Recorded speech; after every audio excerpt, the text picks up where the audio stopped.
According to my dive buddy, there's a 50-kilo tuna on the other end of this rope. He's wrong about the size, but we don't know that yet. It's tangled up at around 40 meters, but we don't know that yet either. According to my buddy, wrong again, although I wish he wasn't, because I'm the one who has to dive down and retrieve it. On any given day, my buddy James is a much better diver than I am. That's him, and that's me. But at this moment in time, he can't dive for shit. Some freedivers have recorded their heart rate to be as low as 10 beats per minute while underwater. That's more than 3 times lower than someone in a coma. In order to preserve oxygen, the human body naturally slows down the heart when it's diving, which is significant to the story because James's heart rate was most likely much lower than it is normally.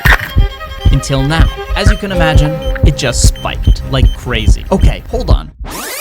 This isn't actually James's fish. He's not even wearing a GoPro. I actually speared this fish the next day. But if he was wearing a GoPro, his footage probably would have looked pretty similar. Okay, back to the story. After swimming up to the surface as fast as humanly possible and then pulling the rope up as hard as humanly possible to keep the fish from getting tangled on the bottom, it's safe to assume that James's heart rate went from being unbelievably low to unbelievably high in a matter of seconds, which is exhausting, physically and mentally. Hence why I'm diving down to get the fish instead of him. But it's not as simple as just following the rope down to the bottom. I wish it were. But there's current. And I'm not just talking about a little water pushing you along the coast.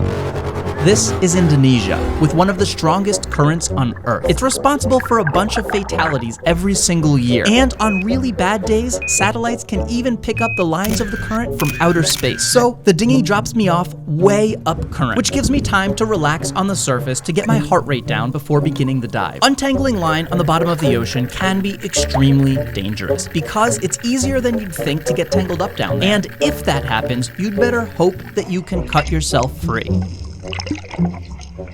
You know how a bear rubs its back on a tree when it's itchy? Well, when you put a spear through a dogtooth tuna, it doesn't know that it's a spear. It just knows that something's on its back. And so it rubs its body on the ocean floor to try to get that thing off its back. And although the spear can handle the abuse, it doesn't take much for the rocks and the coral to snap the line that's attached to the spear. Many, many doggies have been lost because of this. A solution to the problem is to use steel cable on the end of your spear, which is essentially indestructible. But there are a few downsides. One being that if the fish does get tangled deeper than you can dive, you'll lose your entire rig. And the other being that if you were to get tangled underwater in the steel line, it would be impossible for you to cut yourself free. And this is exactly what's going through my mind, because I'm well aware that James's spear has steel cable on the end of it. It's the only reason that the fish hasn't been lost already. I'm now about 30 meters deep. No fish is worth your life, I tell myself, as I gently grab the line. I'm not even close to reaching the fish. It must be almost 40 meters deep. As I head back up to the surface, I plan to have the dinghy bring me back up current to try to dive again, even though I know, deep down, I'm never going to be able to dive that deep in these conditions. You know the saying, work smarter, not harder?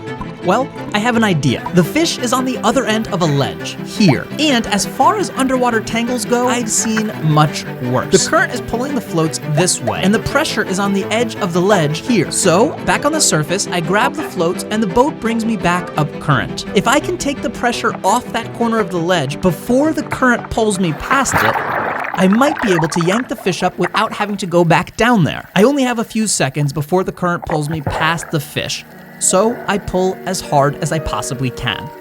And finally, we can see it. The poor thing is completely scarred up from the battle. Every day of its entire life was spent swimming against these crazy currents. That would be like living on a stairmaster, and its power is truly humbling. I've said this before, but there's no question about it. The harder a fish is to catch, the more delicious it is later on. And you'll never see someone at Whole Foods this excited at checkout. Yeah, you said 50 kilos. I wouldn't have helped. Bare necessities, the simple bare necessities. Forget about your worries and your strife.